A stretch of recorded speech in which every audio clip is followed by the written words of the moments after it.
ำหรับวิดีโอมื้อนี้จองបង្ហាញពីលក្ខណៈពិសេសមួយចំនួនរបស់រថយន្ត Ford Territory Titanium X Series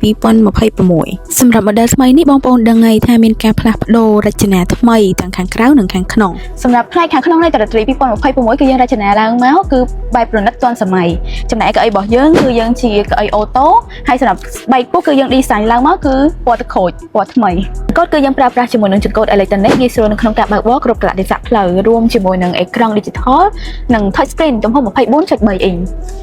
ជាពិសេសទៅទៀតក៏មានបំពាក់នៅកាមេរ៉ា360មួយជុំរថយន្តប្រព័ន្ធបែងចែកសីតុណ្ហភាពម៉ាស៊ីនត្រជាក់ប្រព័ន្ធវាស់សម្ពាធខ្យល់កង់